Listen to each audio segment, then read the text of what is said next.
Hello, everyone, and welcome to That One Time We Read Manga, where we four friends decided to start reading manga together and talking about it. My name is Tim, and a fun fact for me this week is Ishiro Oda and Masashi Kishimoto, who is the author of Naruto, are friendly rivals, just because Naruto and One Piece released in the same year, 1997. Hey everyone, my name is Duncan. My fun fact for the week is that I have recently been reading Naruto and just passed chapter 140. Alright, so when we do our one Naruto episode, we need to read 140 chapters to make sure we all catch up. Goddamn right. Alright, super cool. Hey everybody, my name is John, and my fun fact for the day is that I have a golden retriever. Her name is Freya, and if you didn't know, golden retrievers look extremely cute with bandanas. Don't give them a shirt. They look less cute. That is a fact. The verified fact. That sounds adorable. My name's Nate, and my fun fact is, as of this recording, we are almost exactly 1/7 of the way through. Yay! Yay! We can do it! we are doing it. We're doing it pretty fast, yeah, actually. And it's only going to get quicker from here. I think I know why Nate just used that as his fact, because we've recently acquired a soundboard, and I know what he's going to put there. I don't. You'll have to enlighten me because I have no idea. You know the Five Nights at Freddy's yay sound? Yeah. Okay. Yeah, I don't know. It's That just would be thought. funny. Mental note, put that in. So, if it's not obvious, we're here to talk about One Piece again. We read chapters 115 through 154. Pretty decent chunk, get us through two different arcs. And TLDR, here's what we read about. The crew, I call them the crew now. They are a crew. Yeah, last we left them, actually, they were on their way to the island of Little Garden. And they arrive there, and they find out it's actually home to two massive giants who have battled each other for over 100 years. Interested in the land and everything, Luffy causes pretty much the whole crew to split up to explore the island. They each meet one of the giants and stay in their camps. While they're out screwing around, it is revealed to us, the reader, that Baroque Works is still actually hunting the Straw Hats. They were not fooled by what's-his-face's sacrifice in the last bit. I forget his name. Ingraham, I think. Yes. So Ingram. Mr. 3 of Baroque Works, the lowest number we've seen so far, shows up and attempts to kill the Straw Hats while their forces are divided. Naturally, the crew fights them and escapes, all while learning the history of the giants, about their fight, and their homeland of Elbaf. Unfortunately, though, Nami falls pretty seriously ill, which forces the Straw Hats to dock at the first island they come across, a kingdom formerly known as Drum Kingdom, in hopes of finding a doctor. Sanji in the middle there gets hurt. We'll talk more in detail about it. But while Sanji and Nami are being treated, Luffy fights off the former king, recruits a new doctor for his crew, a little reindeer named Tony Chopper. And after the fight and everyone is healthy, the crew sets off directly for Alabasta, and a mysterious stranger named Ace says he's waiting for Luffy there. So, yeah, Ace. Ace. So not to go completely out of order, but be honest with me, guys. Who knows who Ace is? I do. Just John. Okay. I don't. It was his. I definitely do. Okay. And it's fine. Like, Ace is a pretty big promotional character. Like, that when people talk about One Piece, Ace usually comes up. I'm not gonna spoil who he is for your guys' sake. I was just curious. I want to know now. Again, not, and it's okay. Just don't spoil who it is for the others. Well, now that we know that he's a promotional character, I think I know what he looks like, but I don't know anything about him. There's no context aside from. That's fine. You can know what he looks like. It doesn't, but I'm not going to give you any context as to who he is. Good. I actually have no idea. Beautiful. I have no idea. I won't give any spoilers or anything, but this is just proof that I value our friendship, Tim. I know that you told me about Ace many years ago. Probably 5. I don't know. That's a long problem. time ago. You told me about Ace. Yep.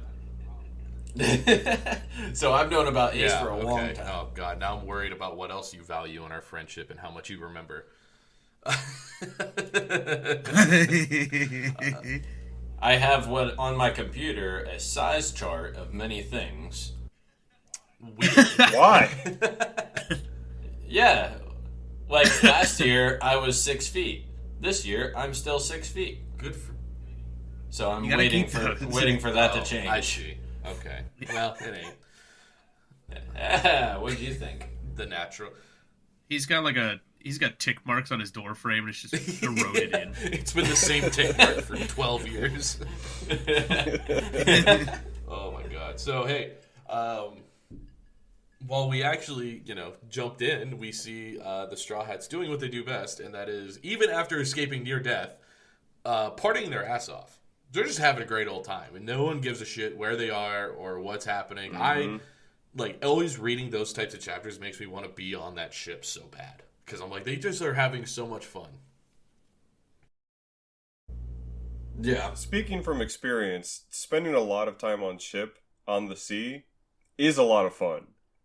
So I understand the feeling. I have no clue what you're talking about there, Duncan, but if I had a ton of experience on a boat at That's sea, a big if.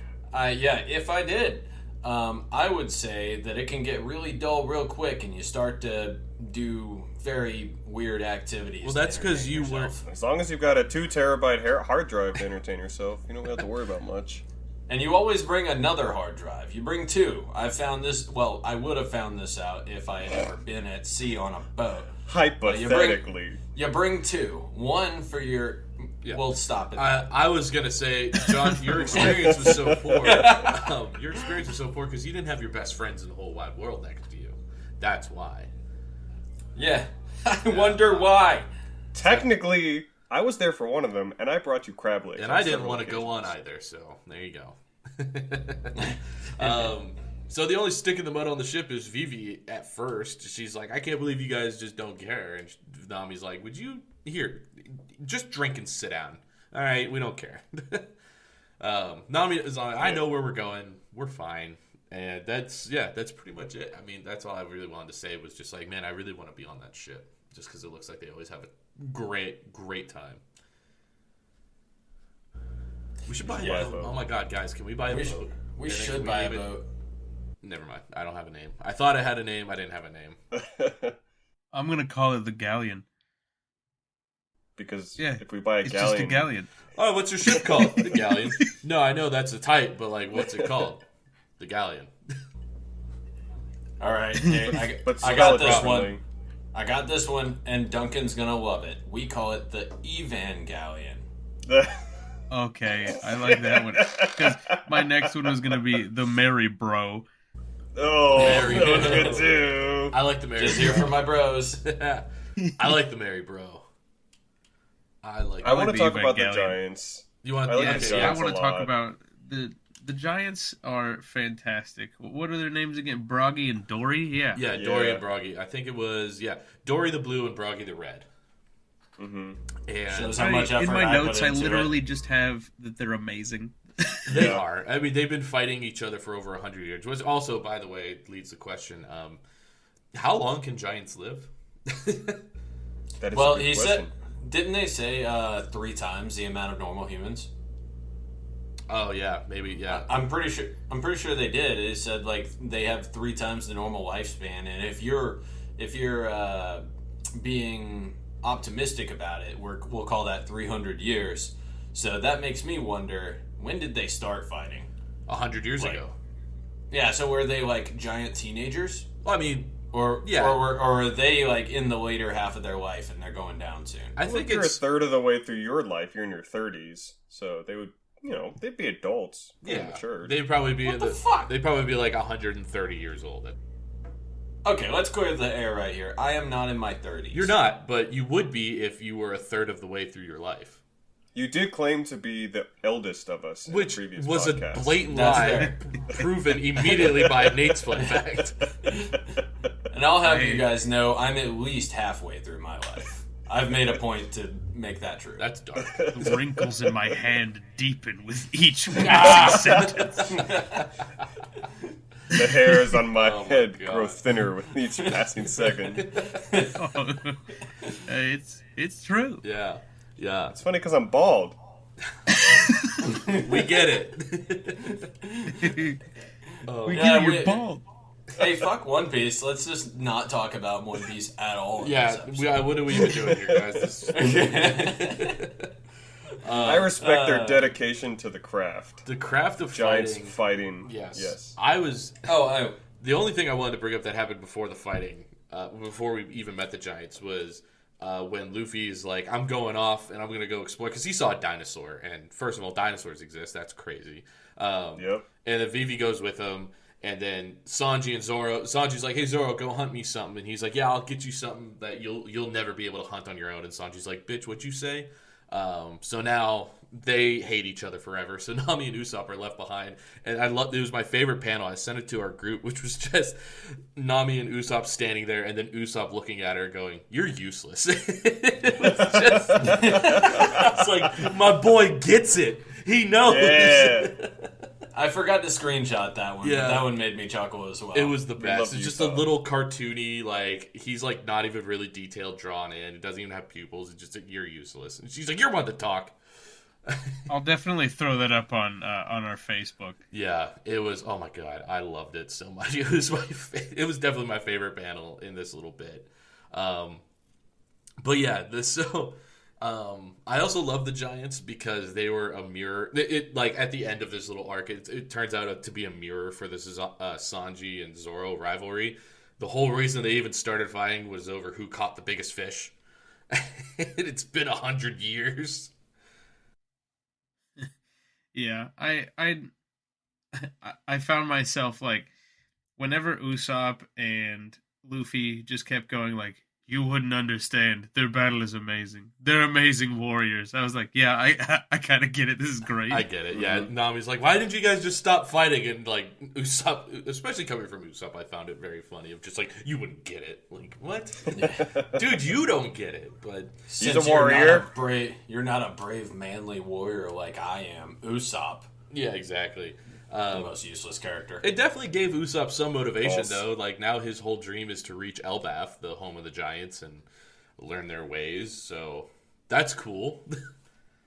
I liked how everything that was giant related had sort of like almost a Germanic or Norse kind of sound to it, Yeah. which checks out. It's very like Skyrim kind of esque or Norse mythology esque. Yeah, that was the vibe I got the entire time through. I was like, this is straight up like just Vikings. Yeah. Yep. Very Norse-ish. And they were talking about nectar of the gods. Like, yeah, Mhm. all right. Oh my god. How Pretty sure about... I heard that. Sorry. Oh, you're good. Good. I was just going to say, how about, speaking of Nectar of the Gods, the one, I think, who was it? Dory? Who drank the ale that Baroque Works sabotaged, and it exploded inside of him, and was still able to fight. That was crazy. I thought he got straight up nooned. I thought that he was dead right off the bat. I thought he was, I did too. too. Yeah, when Broggy actually killed him, I was like, oh, poor guy. Like, now he misses it. Like, and he's, like, sitting there smiling and crying all at the same time, and, like, Baroque Works are making fun of him. Like, you're stupid. You're crying for your friend. Like, you're crying because you won. What an idiot giant. And I'm like, I'm almost in tears. Like, you dicks. Stop making fun of him. Leave him alone. Yeah. Leave Broggy matter alone. Luffy got, the matter. Yeah. The matter Luffy got, the matter I got. I was like, because he was like stuck underneath that thing, and he's just pounding his fists like, I'm gonna kill you. Yeah. Yeah, oh my god. And then, yeah, Luffy just ends up absolutely decimating the Baroque Works people. This is the most, this is probably the scariest Baroque Works people we've seen so far. I don't want to pull away from the Giants too fast. If you guys have anything else you'd want to get in there. One thing on that is... I'm sorry, Duncan. You want to go? Go ahead. Okay, sounds great. So one thing I had on that is, like, I actually, for some reason, didn't expect the Baroque Works to be, like, the antagonist in this little arc. I thought that it was going to be some other entity, because obviously it wasn't, like, the crew that did it. I call them the crew, by the way. Oh my god.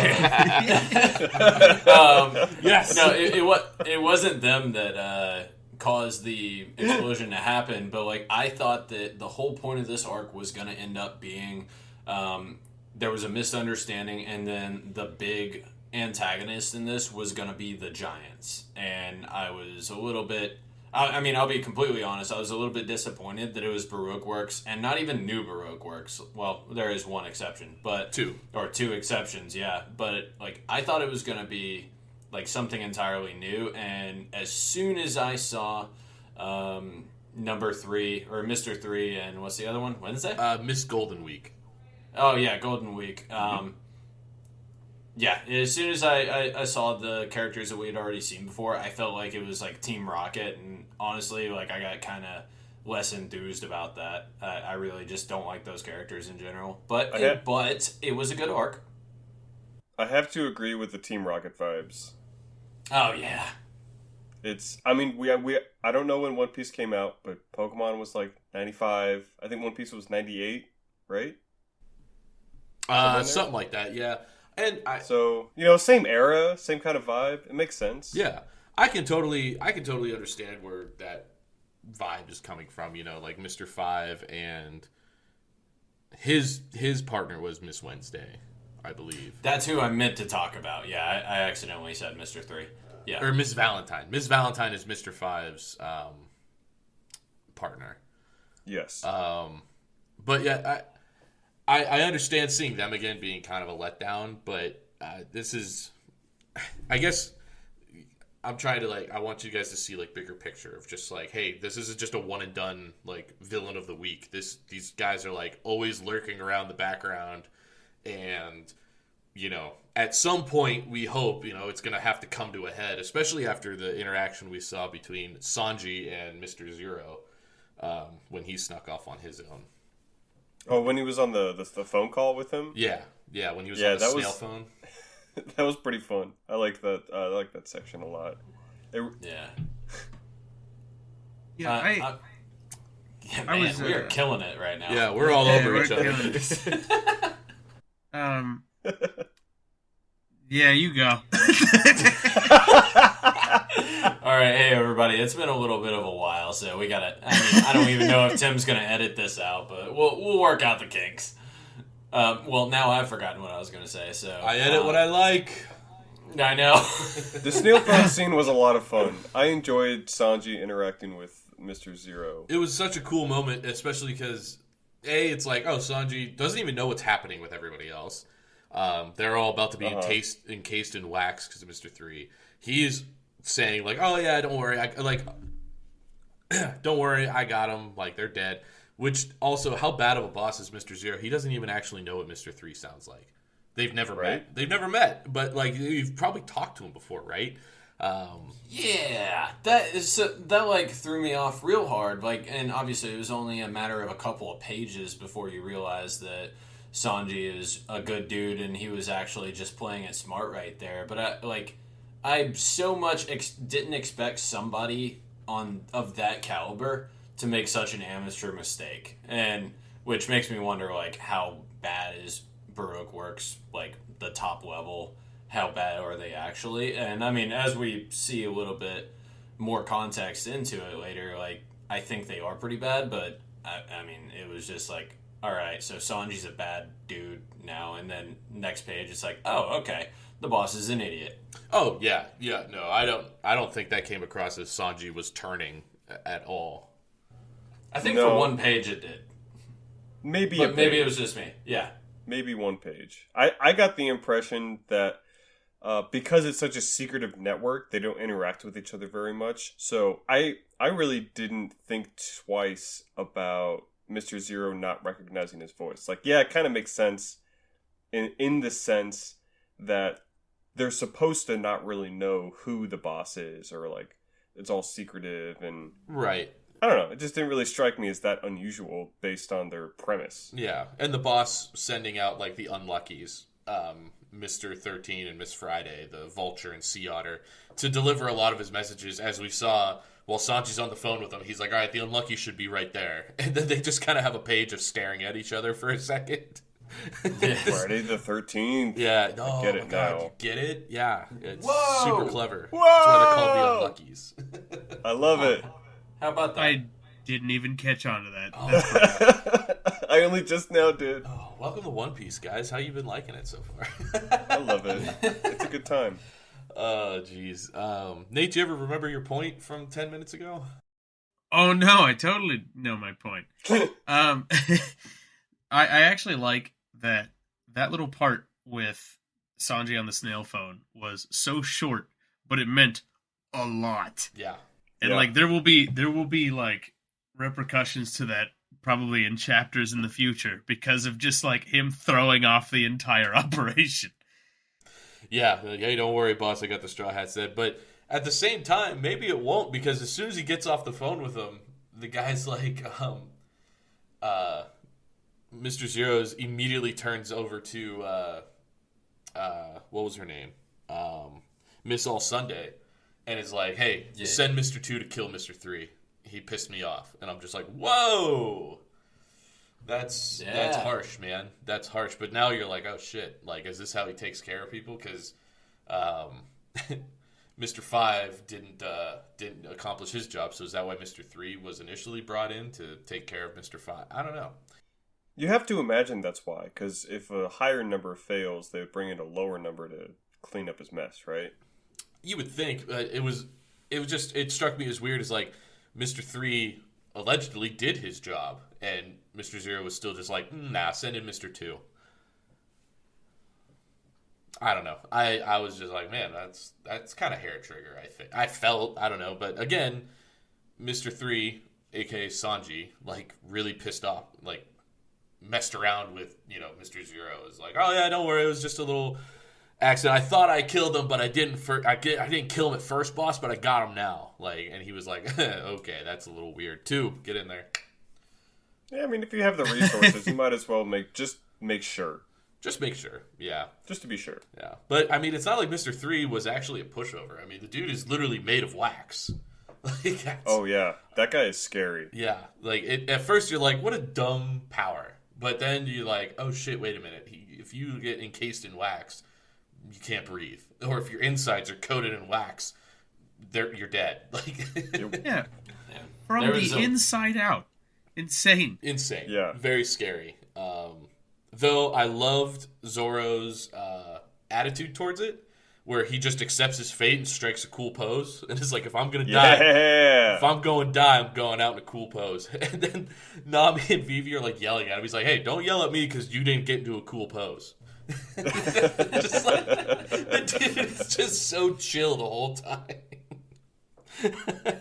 I was genuinely laughing out loud during that. Every time they would cut back to like see how those 3 were doing on the candelabra or whatever he called his big massive thing that was turning him to wax, I had a little chuckle every single time.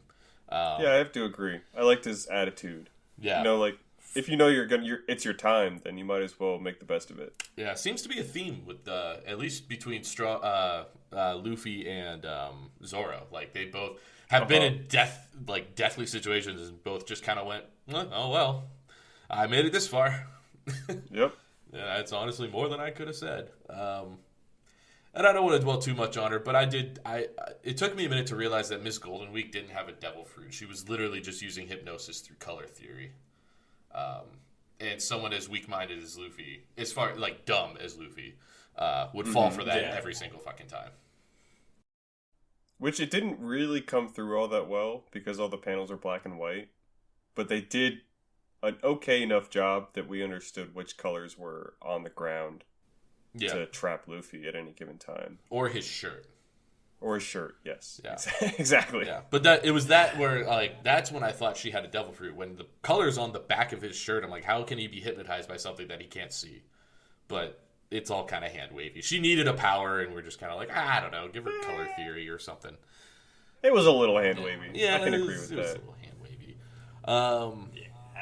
Yeah. Anyone else want to jump in on the wax fight, or do we want to move on to Nami dying? I want to jump in on the wax fight, but honestly, like I said, I don't know. Like, this lower level of Baroque Works character, like, I'm just...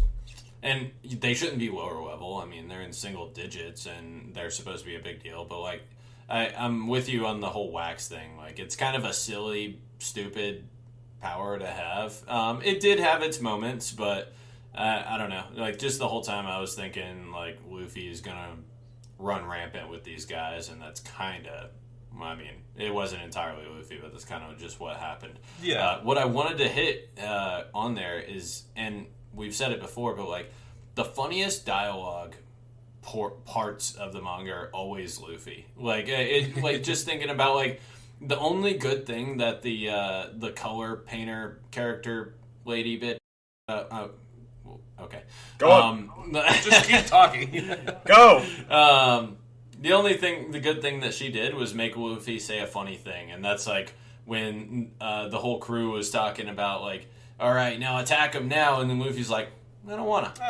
Yeah, That was pretty funny. Yeah, I don't wanna. What the fuck do you mean you don't wanna? And he's like, I just don't feel like it. I just don't feel like it. But, and then here I am, like, again, like rereading it after all these years. Can't remember everything, so I was like, wait a minute, does Luffy know something that like we don't know? Is that why? And then no, he's just been hypnotized. Never mind. I'm giving him way too much credit. You can't give Luffy any credit. No. Well, I mean, like, there are some moments, like, I immediately thought back to the treasure chest thing with that Game On character stuck in the chest, and he's like, all right, toss down my treasure. No, I don't want to. So I'm like, oh, this must be one of those moments where it's just like, he knows something we don't and is, gonna work it into a good thing. Nope, he's just stupid now. Okay, yeah, that's fair. That's fair. I like the flavor that was added whenever he was just like, nah, I don't feel like it. He just kept getting farther and farther away. Yeah, just getting, little, like, step by step, just like, nope. Oh, jeez. Yeah, and then, I mean, okay, so the last thing I'll say about Baroque Works, and then we'll really get into the next thing, unless anyone has anything else to add after this. At the end of the Drum Island stuff, we do get a glimpse of Mr. 2, who arrives at Little Garden and is, like, interrogating Mr. 3 or Mr. 5, or whichever one is still there. Yeah, it was Mr. 5. Yeah, because he's like, where the hell's Mr. 3? And he's like, oh, he went to Arabasta. Mr. 2... is an absolute, I have him down as a David Bowie-like figure. Covered in swans, wearing makeup, weird hair, like, just, pretty out there. Yeah. Pretty out there for the 90s, especially. This is probably early 2000s at this point. But, yeah, no, definitely, right. Definitely an out there character. But... we don't see a lot of them. I just wanted to point out that we do actually catch a glimpse of Mr. 2, and he is interesting to say the least. I think they actually do say he's a master of something called O Come My Way Kenpo, which in this translation that's what it's called, but in other translations it's called Ballet Kenpo or Okama Kenpo. So that just gives you an idea of who he is. So he's a dancer, which checks out with his aesthetic. Yes, yeah, he's a ballet dancer. And immediately you're like, this guy, what the hell's going on with this guy? But he's Mr. 2, so, like, with that info, his appearance is like, wait a minute, this is probably going to be a really problematic dude, power-wise, going forward. So, we'll see. I'm just eager to see. So at the end of the wax fight, Nami somehow loses her shirt. No idea how that happened. But she's running around in just a bra and shorts, and we're like, wait a minute. It was the fire. Yeah, okay, it was the fire. The fire that melted all the wax. And she has the most flame-retardant bra ever. Because Zoro loses his shirt. Like, it's just gone.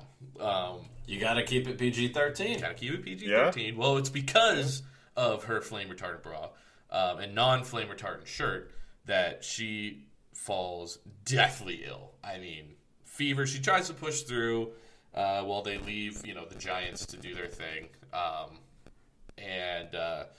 She can't go on. Fever spiking, all kinds of crazy stuff, and it just really wasn't looking good there for our dear navigator. We were that close to being done with Nami, but she has a will to live on, so good for her, I guess. Better try next time. Better luck next time. Keep it up, my girl. Yeah. Turns out, though, the crew actually really needs her because they don't know how to do shit when Nami's not in command there. Oh, yeah. They have no idea what the fuck they're. I want to hit one more little thing before we start to go on our little adventure to the next island. Please, yeah.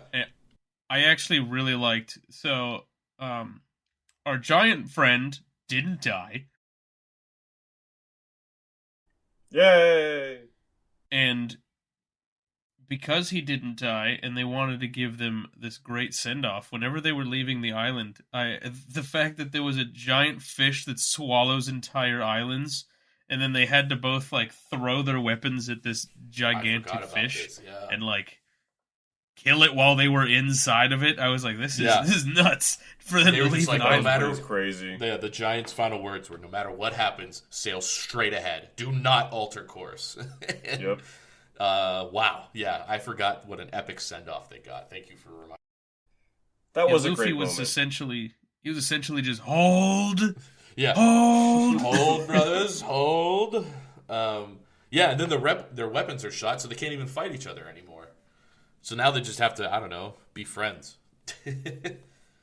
Which, I mean, they would hunt friends. together again. Yeah, they were always friends, but that little send-off plus their, like, full backstory where you see, like, the island has the giant skeletons, and they're like, we don't even know why we were fighting anymore. Like, it was a very cool moment. A nice little wrap-up to a little mini-arc.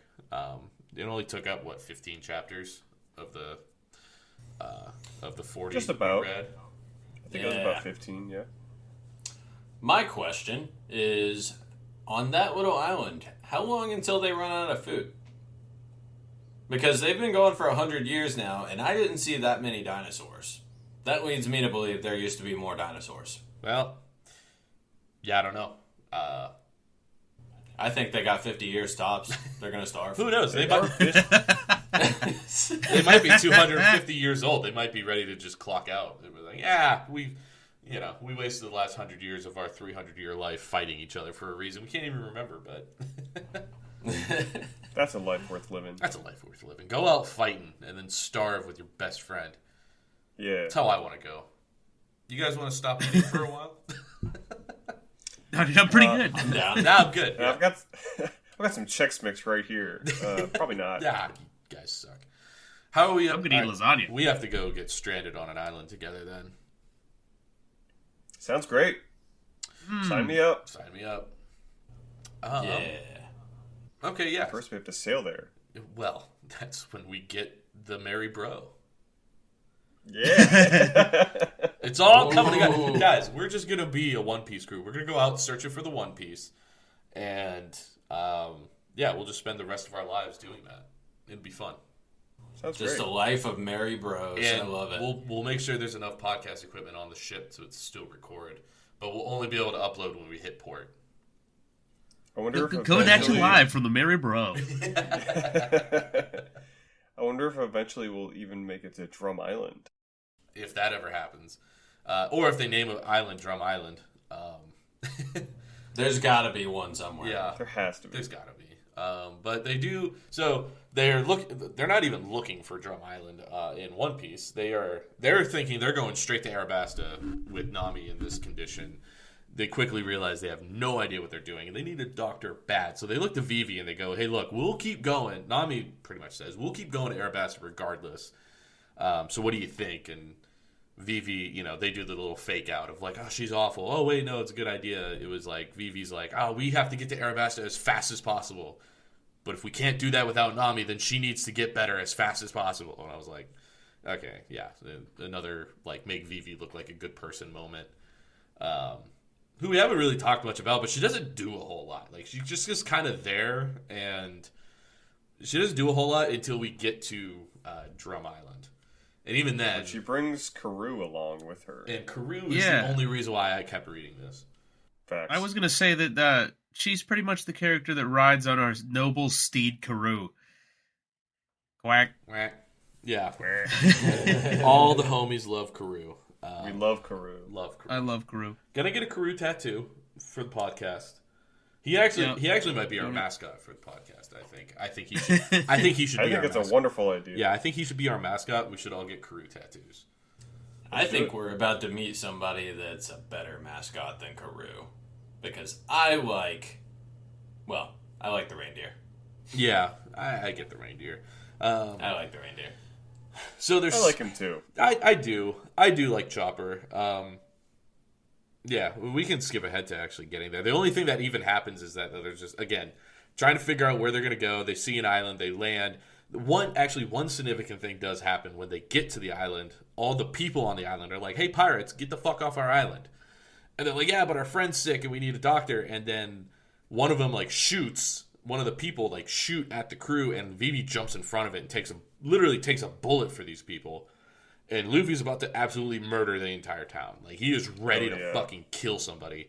And then Vivi's like, no, we can't do that. You can't just jump to violence every single time a problem occurs. You have to be humble. You have to be a leader. And she gets Luffy to bow his head and beg for a doctor. And it's only a little cool moment because it teaches Luffy that there's more than one way to lead people rather than just jumping into a fight every time. There is that, but we also explore later how she has relations with this island from the past when she was a child. Yeah, the former king, who they met at sea briefly and ate part of the ship, which is wild, but he's admittedly not that important. He is just somebody for Luffy to punch, and we'll talk more about him when he shows up again, but... Oh, yeah. That meeting at sea was just supposed to be who's this guy? But... yeah, you're right. The old king beats Vivi when she was a kid, and she just grinned and took it because she's the princess's daughter and doesn't want to cause a war. So yeah, you're seeing the dynamic of different leadership styles, the pacifist and the warmonger, basically kind of coinciding in Luffy and Vivi.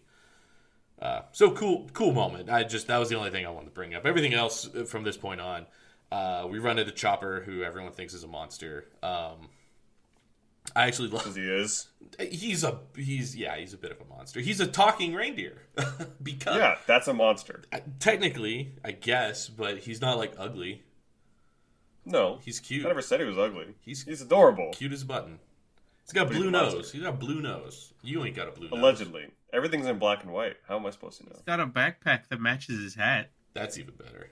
He got a hat from his dead friend, father figure. Even. Oh. That's adorable. Something about hats. So the fun thing about Chopper, they talk about the devil fruit he ate. He ate the human fruit. Which is hilarious. And I have in my notes, what do you guys think would happen if a human ate the human fruit? Nothing. They would just lose the ability to swim. I would just become more of a tyrant. I'd become an even bigger asshole. Well, Duncan ruined it, but he is right. Nothing. Even Oda himself, in one of his question corners, I think later on, I don't think we saw it here, but later on he confirms that if a human ate the human fruit, they would be the most human to ever be, ever. Hell yeah. They would be the most human, but they can't swim. I feel like that just means you would be susceptible to more diseases. Vaccines wouldn't work. And I don't know what else, but yeah. Vaccines life already would probably don't work. suck. What are you talking about? All right. The opinions of Duncan on vaccines do not reflect everybody in this podcast. We're not promoting to not get vaxxed. Do whatever you want. It's a free country. Get your shots. That's what I'm promoting. Freedom. As long as I don't get the mumps by one of you fuckers, I don't care. I'll give you the lumps if you want them. Leave me alone. So, not real quick, but Chopper ate the human fruit, and we actually get our first classification of a devil fruit. I don't know if you guys caught it, but there's actually I did catch it. A class for this devil fruit known as a Zoan fruit. Mm-hmm. Which is a class, and that immediately is okay, then what class is Luffy's? Because if Zoan apparently means change shape, change animal, animalistic powers. Because the guy Dalton they met had the ox fruit, so it can absolutely, it can change. They can change into different forms. Because Chopper can change himself into a human form, a beast form, and then a power form or whatever. I don't know, but it definitely like begs the question now of like, okay, how many, like, what classification of devil fruit is Luffy or anything? Like, we didn't. It reminds me of those Animorph books that we read as kids. You guys know what I'm talking about? Oh yeah. Yeah. Dude, probably inspiration for these. Yeah. Do kids still read those? Oh, They should. Doubtful. They should. Maybe they'll get them at their nearest Scholastic Book Fair. Welcome back to 2003. Are those even still a thing? I have no idea. I don't know either. There's no way they're still a thing. They've got to be, right? They can't be. No, because it doesn't. The Scholastic Book Fair doesn't sell iPads. No kid is going to buy anything. As my wrinkles get deeper. I'm not convinced the Scholastic Book Fair ever actually sold anything aside from like erasers. Erasers and plain books. That's the only thing that my parents ever let me get. Was and like, dogs posters. I had 4 Lamborghini posters and the coolest eraser tips you've ever seen. The posters were killer. Yeah. I just got a giant book about planes, and that's all I remember. I've never got another book. They were too expensive. All my friends got all the Captain Underpants books, and I hated those books. I love those books. Don't you talk shit about Captain Underpants. We'll fight. Yeah, that explains your personality. Which one? All of them. all 5 of them. Oh, Exactly. I meant between me and Duncan, but okay, yeah, it's still right. Yes. Yes. Yes is the answer. Okay. I think Nate was trying to answer my original question, though, of like, what classification would we call this? Oh, yeah. So I'm not too sure what the name would be, obviously, but I'm definitely noticing, like, I think the person that had the smoke fruit and the Mr. 3 with that wax, I was like, these are all what I identified, like, way early on in our recording, was like, I'm noticing some of these modify your body. So those have to be, like, the body modification ones. Your whole body changes like that. Yeah. But there's got to be different classifications, and I'm excited to learn about more. Yeah. Actually, just as a aside in my notes, I wrote down the actual definition on the One Piece wiki of a Zohan fruit. So Zohans allow the user to take on abilities and similar appearance to animals. There are many different kinds and models of these fruits, even a human one. The user obtains a human form, a hybrid form, and a beast form. So it's tough to see with Chopper, but like a human eating one of these fruit was Dalton, who ate the ox fruit model bison.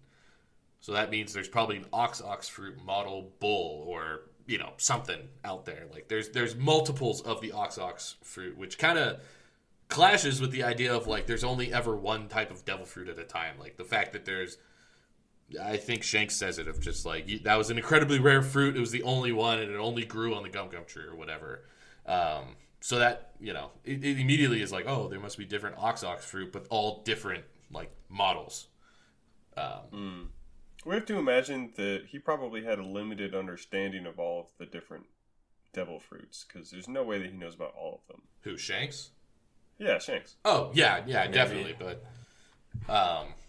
yeah. I mean, yeah, he probably doesn't have a huge, like, encyclopedic knowledge of them, but we'll see if we ever meet another Rubber Man. Ooh. I said if. I doubt it. I'm one to believe Shanks. I think there was only one of those. I don't think we're gonna run into another one. I feel like from a storytelling perspective, like maybe, but I think it would be a cop out. Yeah, like it wouldn't be, because if there was only. Go ahead, sorry. I was gonna say, yeah, it wouldn't be like it wouldn't be like actual rubber. It would be like, oh, I'm rubber cement or something stupid. Like, Rubber cement. Rubber. I don't know. The possibilities are literally endless. So who knows? I have some food for thought, and that is, if Chopper could eat that rumble thing, and then he basically was able to have more transformations, does that mean that other fruit types could eat something to change them? Ooh. Like compounding fruits? That's gotta happen at some point. There's gotta be somebody. Yeah, there's gotta be somebody that's eaten multiple fruits. Yeah. They can swim less. They can swim even worse. Like even if it rains, they drown.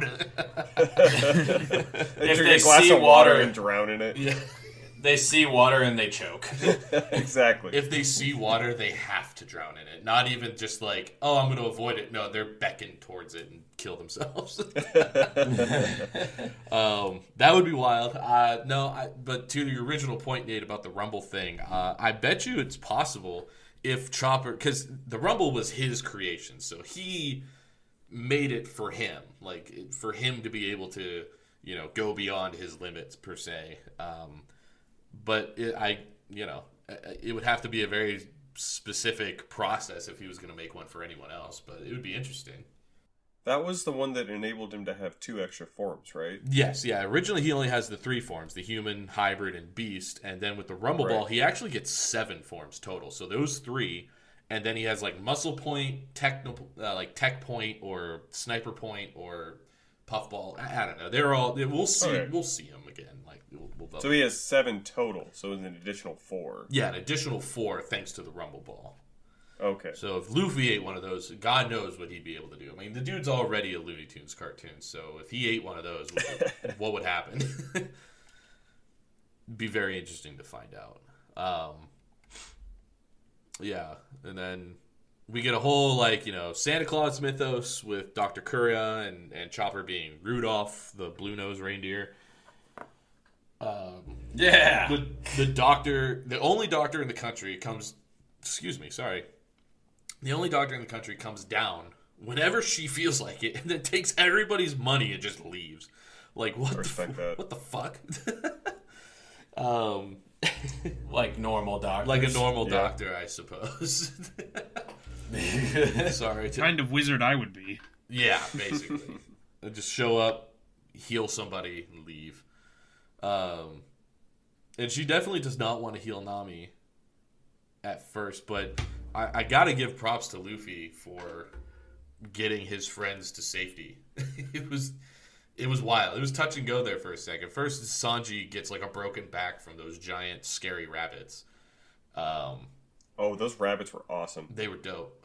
They were dope after you earned their respect, but they were very scary at first. And then so Luffy has to climb a sheer cliff with Sanji and Nami. Like, I think Sanji's in his teeth. Like, he's holding Sanji by his coat with his teeth. And then Nami's wrapped up on his back, and he's just climbing a sheer cliff. And the scene where he falls and is digging his fingernails so hard that they bleed on the side of the mountain. I was like, ow, my fingers. That hurt. It's one of those things that when you read it, you can actually feel it in your own finger. Yeah, I hated it. I mean, like, respect, obviously, but, yeah, fucking ouch. Big ouch. Big ouch. Big oof energy. So, yeah, he gets up to the top. He begs Dr. Kuria to save them. He's teeth chattering and please, they're my friends. Which gives us an opportunity to learn more about Chopper's mentor, Dr. Hirelick, who was a very good read. I appreciated that backstory, and I love the guy who was like, he was just a bad doctor. Like, he didn't actually help anybody. Like, I don't think we actually saw him cure a single person. I think you're right. Yeah. He tried. God love him, he tried, but I don't think he actually succeeded. Oh, yep. He's a shit doctor. Yep, very bad doctor. In fact, his whole goal was to bring cherry blossoms to a winter island, and I'm like, is that what doctors should be doing? Is that what doctors should be doing? So certainly. Come to find out, Dr. Hirelick has this horribly incurable disease, and he's trying to find a cure for it, which he believes is the cherry blossoms. He tells a story about a young man who has an incurable disease, sees the cherry blossoms, and lives for another 50 years. Oh my God, he's the young man in the story. Wow. So he believes seeing cherry blossoms again will cure him again, and Chopper instead goes out and finds a mushroom that he believes would cure him. Turns out it was poison. Instead of another year to live, that doctor had 30 minutes. He had an hour to live. They said it was like an hour, and you know what? Kudos to the effort. Yeah. Great effort, Chopper. Great effort. You killed your mentor. But now, as a proud owner of a cherry blossom tree, I'm excited to see what it can do for my health in the future. Yeah, if you ever get sick, just look at it in full bloom, and I'll just look at you'll it. be cured. Which, just for everybody's information, if you live in the southeastern United States, it doesn't bloom for that long. It blooms like twice a year, and it's only for a couple days. You better hope you don't get sick in between. It looks really pretty during those days. Yeah. But in a very sweet moment, Dr. Hyrelook goes and gets himself killed by King Wapol and his men. So Chopper wouldn't be the one who killed him. He would. The homies hate Wapol. Dude, the homies hate Wapol. But I mean what I said earlier. He's just an annoying guy who's only there to give Luffy something to punch. That's the only reason Wapol's here. He's not a good character. I don't like Wapol at all. Like, he has a very interesting power of the munch fruit. He can eat everything, including himself. He just... Yeah, which was wild. I have to agree, though. He was very one-sided. Just...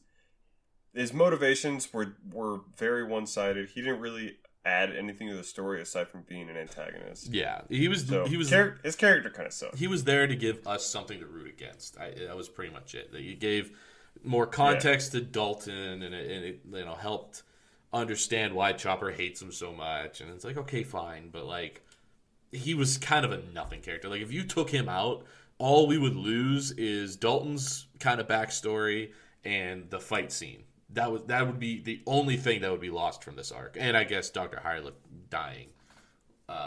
Instead, Chopper would have been the one to kill him. But like, you could replace Wapol with Buggy, and it would be the same arc. The only difference is we like Buggy.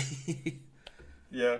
I mean, I would argue that his presence was necessary, but I agree that it wasn't all that great. He didn't have any depth. He just kind of was like, the only thing that he was worried about was his castle and ruling people and power and money, and it just, like I said, very one-sided. Yeah, very one-dimensional character. Yes. Yeah. I didn't much care for him. As far as like antagonists we've had, there's usually also, if I could talk about power scaling. Yeah, of course.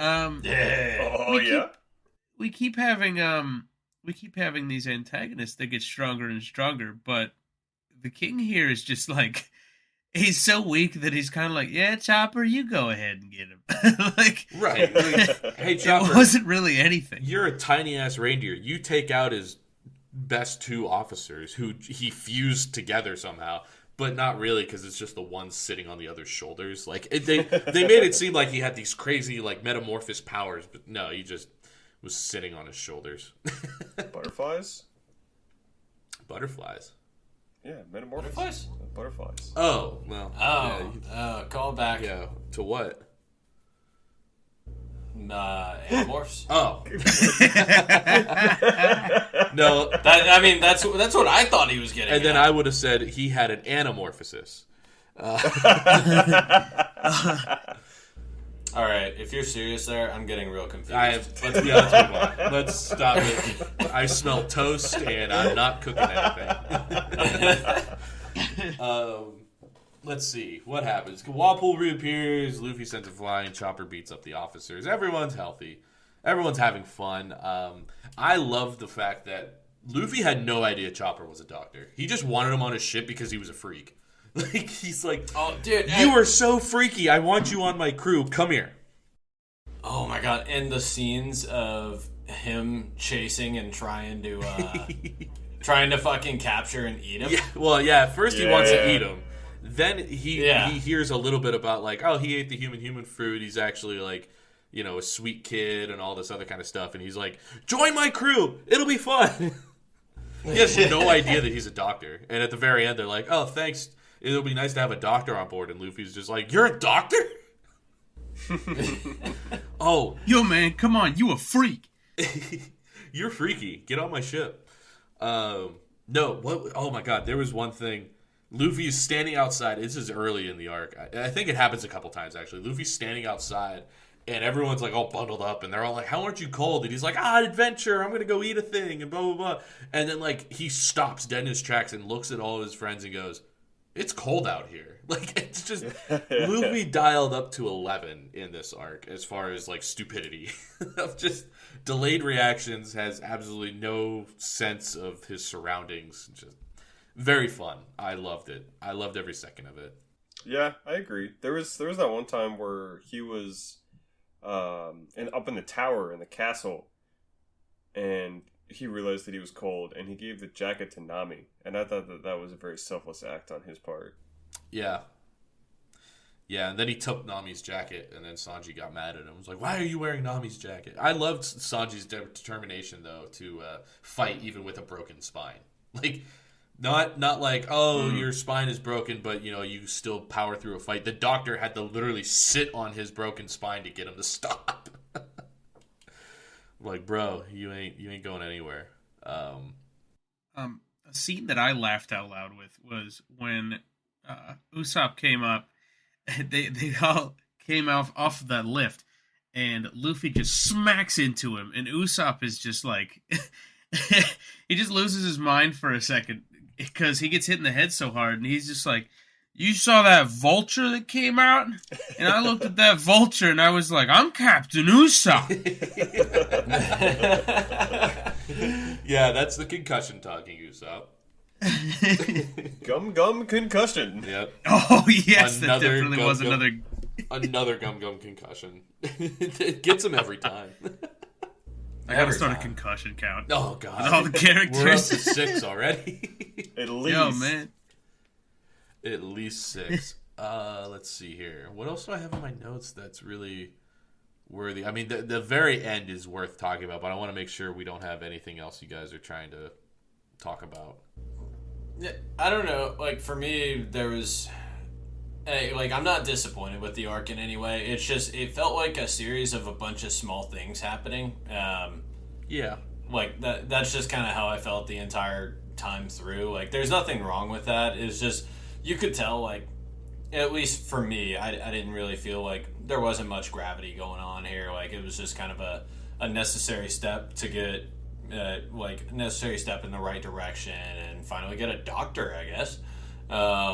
Still no nuclear physicist, though. Still no nuclear physicist. Yeah, but we are close because Chopper is a doctor, but also kind of a scientist. Like, medicine is science, kind of.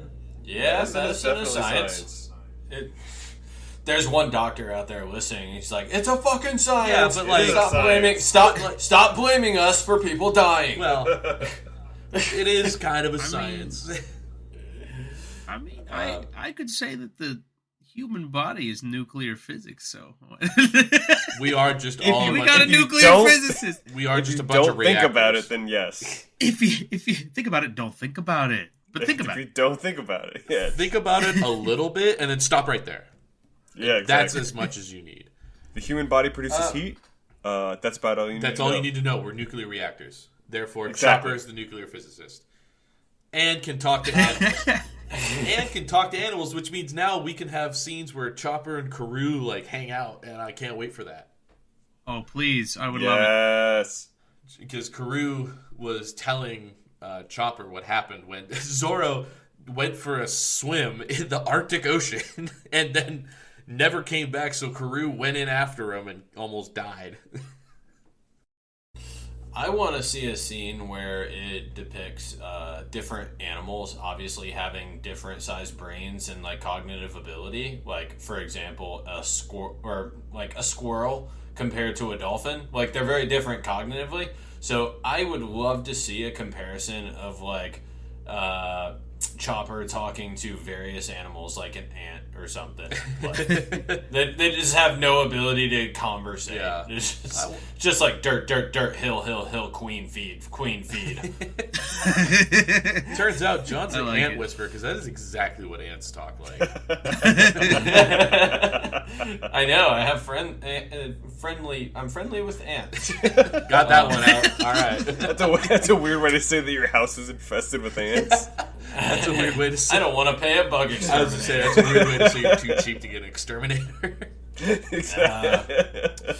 I used to have an ant problem, but I got rid of it real quick. Turns out, cinnamon. Cinnamon's a real good tool. And just before, I don't know Where are we? Hold on. Come back. No, all right. So I wanted to bring up one thing before we moved on to I think the most exciting kind of part of the thing. But you guys remember when Fuckface was mentioning the revolutionary dragon? Or the revolutionary named dragon, like who we saw in the last arc? Okay, you're going to have to define Fuckface here. I'm trying to remember his fucking name. The Doctor? Or Dalton. I think it was Dalton. The Ox guy, the guy who can turn into a bison? Yeah. Okay, yeah, Dalton. Okay, so... Yeah. He was talking about the revolutionary dragon. Yeah. So, I just wanted to make a point, obviously, because we saw Dragon before, and I think he's probably a very prominent character. And this is kind of a sidebar, but I don't know if anybody else has read or watched Fairy Tail, but I think he looks a lot like a blend between Gajiel in Fairy Tail and another character who I can't remember. The big bad of the entire series, which I won't spoil that because I'm sure we'll get to it. I was going to say, I only ever watched season 1, and that was way back in, 2015, so I don't remember anything. I'm telling you, it gets so good. But yeah, that aside, any Fairy Tail fans out there, they're probably going to be like, "Oh yeah, he does look like that," or they're going to call me an idiot. You're saying that Dragon looks like that? Dragon does. Okay. And the whole relation I was going to make there is I don't know when these chapters came out in comparison to Fairy Tail, the manga, but probably a while. Gajiel is what's called a dragon slayer. And I just think they look very similar. I see. So. I'm going to go out on a limb and say these came out well before that. But I don't know when the Fairy Tail manga came out. These were probably early 2000s. Late 90s. Yeah, I don't know. Earliest. These revolutionary connections I make. So, yeah. Well, it might be pretty close. I do know who you're talking about. You're right. There are some similarities. It's pretty close when they may have came out. No, maybe. I don't know. Maybe. Yeah, we can move on from that. It's just something. Oh my goodness, no. No, there's no way there's a relation. Apparently, it started coming out in 2008. Fairy Tail did? No shot. Apparently. Okay, yeah. Not a direct relation at all, but maybe a reference. I don't know. Yeah, I don't know. We can. The wrinkles in my hand grow deeper and deeper. Your hand is wrinkly, my dude. So speaking of name drops, so we got a dragon name drop who we already, like I said, or John said, we already met. He was named by Smoker and seemingly helped Luffy escape that one town away from Smoker. We're not 100% sure how that happened, but another big name drop. Well, I guess it's not a big name drop, but as far as real world historical pirates go, there's apparently a pirate named Blackbeard out there, and I was like, how we got Captain Morgan in chapter 1, and now all these chapters later we finally get a Blackbeard character, so I'm excited if we get to any more Blackbeard stuff. Once I saw that, because I feel like that's the given name. Like, if you're going to compare real world things in your manga, which you clearly do plenty, I would think that Blackbeard would show up at some point, but since Blackbeard wasn't the big deal in this entire, obviously it's Gold Roger that's the big deal, but I got really excited when I saw Blackbeard in there. I was like, oh shit, this guy's gonna be a real big deal. Yeah, so Blackbeard was the reason why that town hated pirates, because after Wapol fled because Blackbeard and his crew came to town and just decimated the place. So I mean, we already have an idea of whoever Blackbeard is, he's not a good dude. He doesn't seem like a very nice person. So I'm excited to see more Blackbeard. But like John was saying, you'd expect Blackbeard to be probably the main antagonist of the entire deal, but he wasn't here. He was heard of, and I think we saw a silhouette, which not very detailed.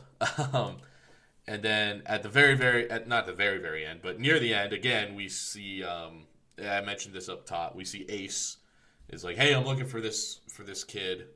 Have you seen him? No. Well, if he does blow through here, tell him I'm waiting for him in Arabasta. And of course, the person who got that message did not tell Luffy that Ace was waiting for him. So, little big mystery of who the hell is that, and what the hell does he have to do with Luffy? Why is he looking for him? Man. So excited. Yeah.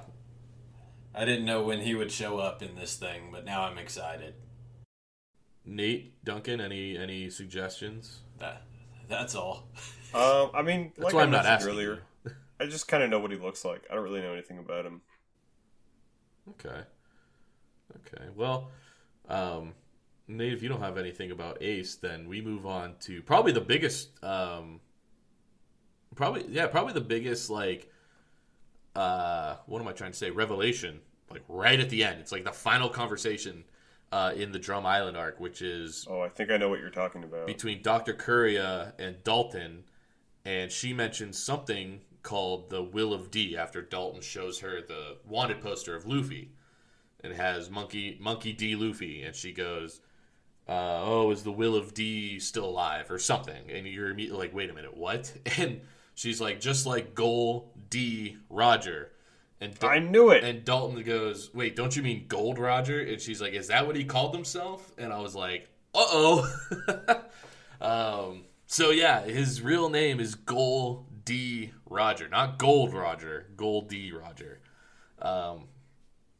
So I thought we just fucked that up this entire time. No, it's Gold. Okay. No, he went by Gold Roger towards the end of his life. It seems, maybe according to Courier, that is well,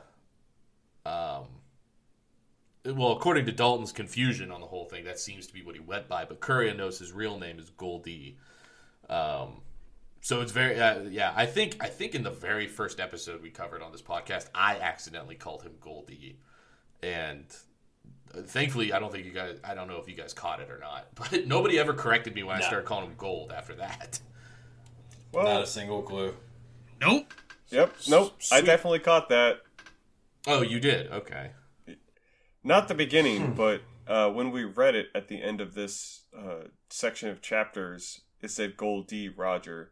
And I know we did discuss this very briefly in person, but the fact that this is my prediction is. Oh yeah, I wanted to ask predictions. Like, do you guys think there's a true connection between Gold D and Monkey D? Yes, Luffy that was and basically Roger. what I was gonna say. Was that there's got to be something there because there's the D thing going on. Well, what do you think it is? Like, do they just share an initial, or are they like cousins? Probably like or... his uncle or some shit. I mean, he's way older than him. It's either his uncle or his dad, right? They gotta be related by something. Even it's a middle name, but yeah, still, they are pirates. So I mean, how many pirates use their real names? Clearly, not even Roger. He went by Gold for the longest. I think that Luffy is the spawn of Goldie Rogers, who was frozen as a child in a giant ice block and was shipped down to the Red Sea? Blue Sea? East Blue, yeah. Shipped down there as a commodity for people who don't have power. And he emerged from the ice as a child, and dude, did you read that's Avatar? Or what the fuck? What the fuck are you on about? That's actually exactly what I was thinking. Oh my god! of course it was. Which is, as everybody knows, that's exactly the premise of Avatar. The Last Airbender, not the ice. Smurf people. The Last Airbender. Nate, do you have a small any predictions of any relation between Monkey D and Gold D? Oh, I'm not really sure. I kind of was vibing with the uncle or cousin or something. Okay. That's all I had. Duncan kind of pressed on that. Yeah. The whole idea of like I'm so curious as to what she means by like the Will of D. Like what the hell does that mean? Like I think we all know what the Will of D is. No, but like the initial D, not what you're talking about. Nasty. Oh my god. Oh jeez. We'll have to talk about that one.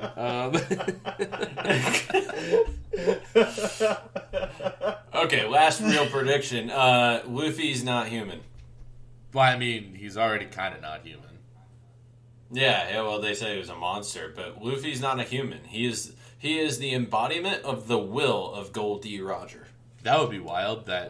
Whoa.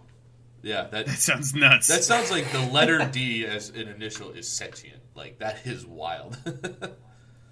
I don't know. Oh, the letters of the sea. We don't know. Oh, You don't know. fuck. Tim, you don't know. I don't know shit, dude. I only made it to chapter 1075. Chapter 1080 just came out like last week, and I haven't read it because I don't want to read any more ahead. You're 5 behind. You don't even know. Yeah, exactly. I'm 5 behind. As far as I know, they're already done. Like, I'm 5 chapters behind. But I'm not going to read them. I'm going to wait till we get there together. I'm not going to read the current chapters anymore. Spoiler alert. One Piece is a prequel to Initial D. Fuck. Holy shit. Whoa! Dude, could you imagine a 1080 chapter prequel?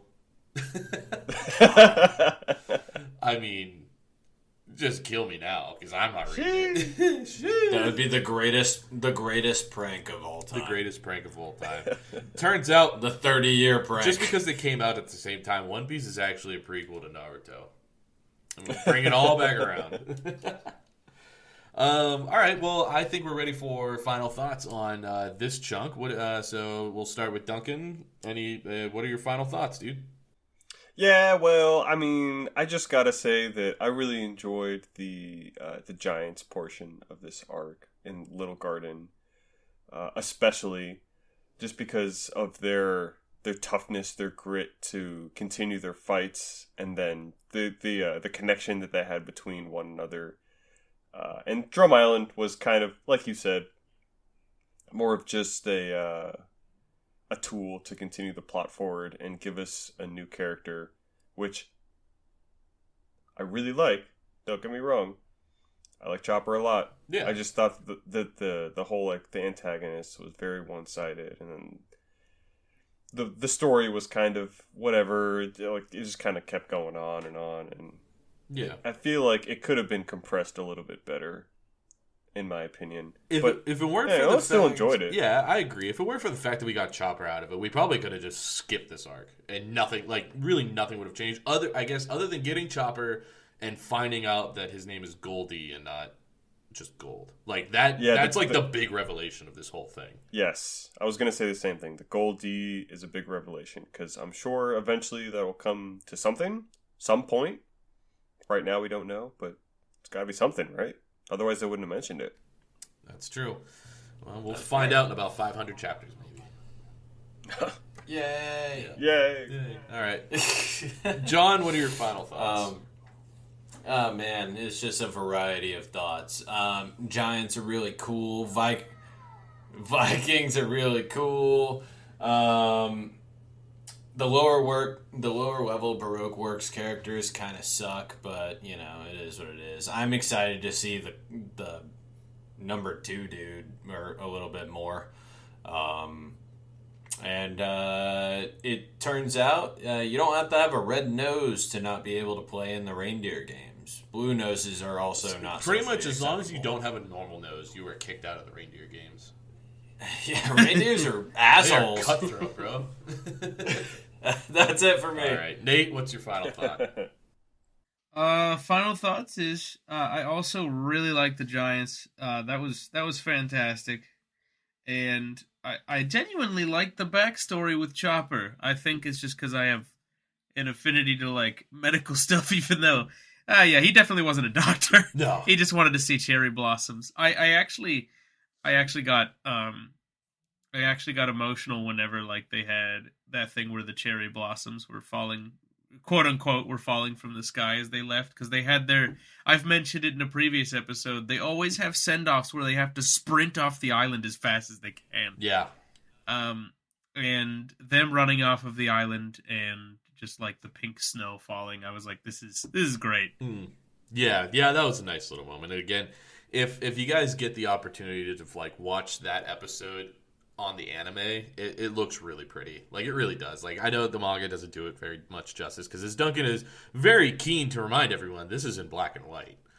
Yes, it is. Yeah, thank you, Duncan. We know color. But if You don't. well, shut up.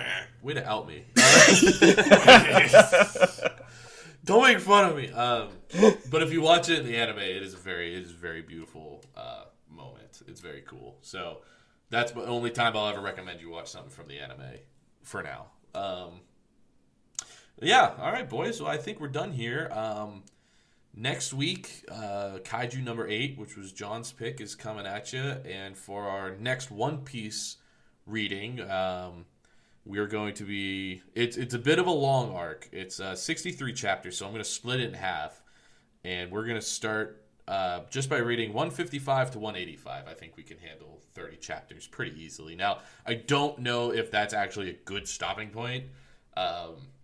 So forgive me if it's like right in the middle of something and we stop there. But yeah, 155 to 185 will be our next One Piece after next week, where Kaiju number 8 comes out. So until then, thank you everyone so much for joining us.